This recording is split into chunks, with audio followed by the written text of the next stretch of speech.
Guys এই যে দেখেন আমার স্বামী, সে আমি একটু সুন্দর করে দেখাই, এই যে সে 3 মাস পর গ্রামে আসছে।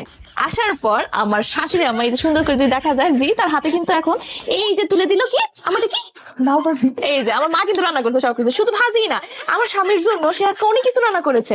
এই যে আমি প্রথমে যদি দেখাই, এই যে দেখেন মাছ, এটাই প্রথমে শেয়ার করি, আমাদের পুকুরে টাটকা মাছ আমার শাশুড়ি নিজের হাতে রান্না করেছে।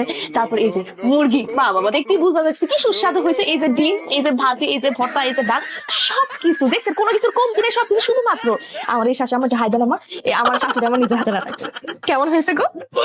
বমি হইতেছে গাইস, জঘন্য রান্না হয়েছে। এই তোমার কাম না? কি করছো তুমি? চুপচাপ খাও না। হ্যাঁ তোমার তো আমরা বলি নাই, আমরা তো একটা চ্যানেল খুলছি, চ্যানেলের নাম দিছি মিতুস কিচেন। আমাদের রান্নাঘরে যা যা রান্না হয় প্রতিদিন সবকিছু আমরা গাইজদের সাথে শেয়ার করি চ্যানেলের নাম। তোমার বৌমার মাথার চ্যানেল নষ্ট হয়ে গেছে। হ্যাঁ, ডাক্তার দেখাই দিব। তোমার হসপিটালে আমি খবর লইতেছি, ভালো ডাক্তার আছে, ডাক্তার দেখাই দিব। আরে তুই এত কথা